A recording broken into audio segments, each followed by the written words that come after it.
Hi everyone and welcome back to Googies Kitchen, and if you are new here then hello and welcome. My name is Alexis and I post 4 videos a week on a Tuesday, Thursday, Saturday and Sunday at 7 AM. So if you love recipe videos like this one and you want to see more, then please don't forget to hit that subscribe button. And now I'm going to share with you how to make my delicious Herby seafood pasta. As I just mentioned, today I want to share with you how to make my delicious Herby seafood pasta. Now this recipe is really easy to do, and I have to say, in this house, my little family and I, we love seafood and we love herbs as well. And I'm quite lucky, I have some growing in the garden at the moment for the summer season. So I thought the other day that I would use them with some seafood to see how they tasted, and the results were amazing. It made a really delicious dish, and I thought that we could have it for dinner this evening. And of course, while I was making it, I thought I'd share the recipe with you. So here is how to make my delicious Herby seafood pasta. Grab myself a large pan, and what I'm going to do is I'm going to put this onto a high heat on my hob, and I'm going to add a little bit of oil to the base of the pan. And now what I'm going to do is I'm going to leave this pan to heat up. The pan has started to smoke and the oil has started to heat up. So what I'm going to do is I'm going to add my onions to the base of this pan. So I have peeled and chopped 1 red onion. You can use any type of onion you like. It can be red or white, it doesn't matter. So I peeled, sliced and diced this onion.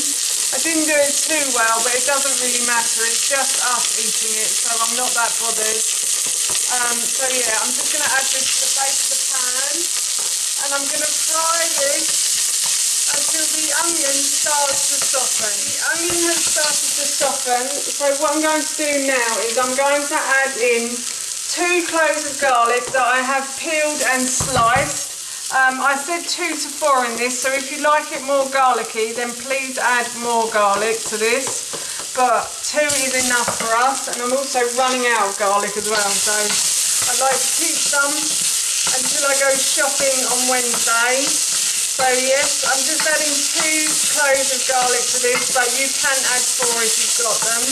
And I'm going to fry the garlic now until this starts to go a golden brown colour. So the garlic has started to go a golden brown colour and the pan is getting slightly hot, so I'm just going to turn the heat down slightly. So I'm going to turn it down to a medium heat, and I'll just try and grab a piece of garlic if I can, just to show you. So as you can see, it needs to be that sort of colour, so like golden brown around the edges.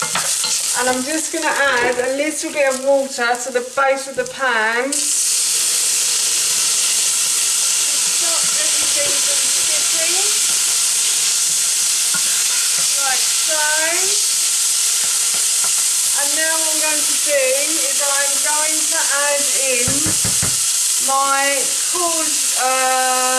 actually I might add in the red pepper first. So I'm going to add in the red pepper to the base of the pan. The red pepper is a bit more solid than the courgette is. The courgette is softer than the red pepper, so the red pepper will take slightly longer to soften in the pan. So I'm going to add this in next, and I'm going to fry the pepper not for long until it sort of heats through a bit and starts to soften. It may take a little while depending on your pepper. I often find that peppers normally take about 5 minutes before they actually start to get really soft. But I think I'm just going to fry this for about 3 minutes. I do like crunchy peppers in my food. So if you're not a pepper fan and you don't like them too crunchy, then you can always fry it for longer and it will soften. And you probably won't notice that it's in there, but it does give the food a lovely sweetness, pepper. So that's why I like using them in my cooking. So now I'm going to add in my courgette. So I have peeled and grated 1 courgette. You can slice this and dice it if you want to. You don't have to peel it. The reason I peel it is because I'm trying to conceal it from a boy who says he doesn't like vegetables. So that's why my son says he's allergic to vegetables, so that's why I always try and make vegetables very small in his dinner. So yes, I'm going to fry the courgette in with the red pepper. It won't take long to fry it. It's a much softer vegetable than the pepper, so it shouldn't take too long. And I'm just going to continue to fry these ingredients now. So everything is starting to soften beautifully, so what I'm going to do is I'm going to add in my tomatoes. So I have 1 tin of tomatoes here. I'm just going to add in, and then I'm going to add in a tablespoon of tamari as well. And tamari is a fermented soy sauce, so if you can't get soy sauce and you can't get tamari, then you can use soy sauce. But this one is gluten free, so I'm going to add a couple of tablespoons of that into my cooking.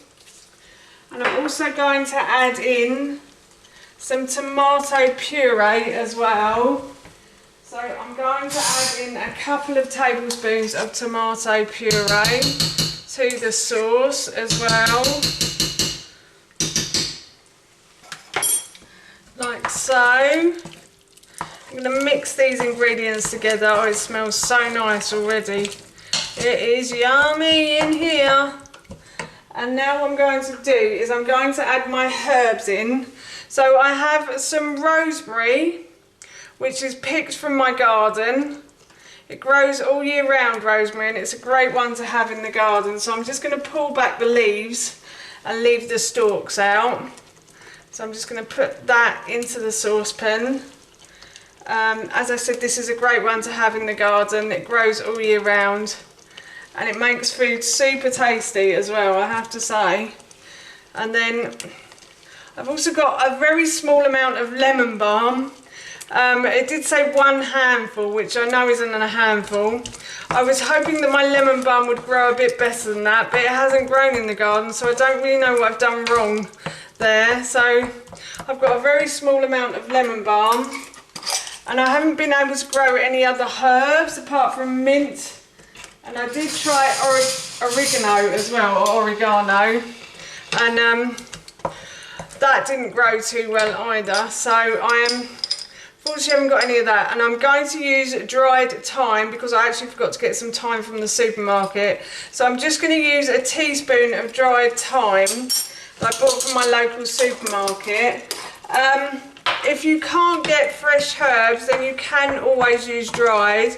I've never seen lemon balm sold dried, but they might sell it, I don't know. Rosemary would be sold dried, and you could also use basil in this as well. That would make a really nice herby seafood pasta as well.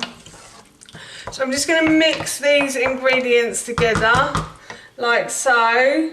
And I'm going to just turn the heat up slightly, and now I'm going to add in the fish, but I need to take the skin from the fish before I do that. I've finished removing the skin from the salmon.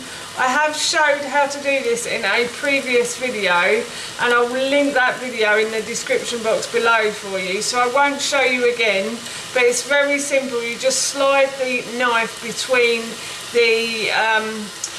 the flesh and the skin and just inch your way along, and then the skin comes off really easily like that. So yeah, I'll put that video in the description box below. But anyway, I've removed the skin and I've cut this into chunks. I'm just going to turn the heat back down on this. I've just turned it up slightly. Just going to turn it back down. And now what I'm going to do is I'm going to add this to my sauce. In the original recipe, I did say that you could add prawns as well if you wanted to. So if you're making this for more people and you want it to be a bit more seafood-like, then you can add prawns. And also, I think you can get bags of seafood now. So I think you can get prawns and salmon in a bag. And the skin on the salmon is already removed. So if you're a bit squeamish or you don't like removing the skin, then you can always get bags of it. And you can also get the fishmonger to remove the skin. If you buy it from a fishmonger, they will remove the skin as well. So I'm just going to let this sit in the sauce. Just going to let the salmon sit in the sauce and cook away, and when it's all pink I shall add in the pasta. As you can see, the sauce looks a little bit less. I have removed some of the sauce for my lunch tomorrow. The salmon has cooked, and I can tell because it's flaking away from itself, and it's all a lovely pink colour as it flakes away. So now what I'm going to do is I'm going to add the pasta to the sauce. So as I said, I'm having some of this for lunch tomorrow, so I've made enough for Howard's head and myself in pasta. So I'm just going to add the pasta in like so, and I'm going to add the pasta to the sauce and not the other way round.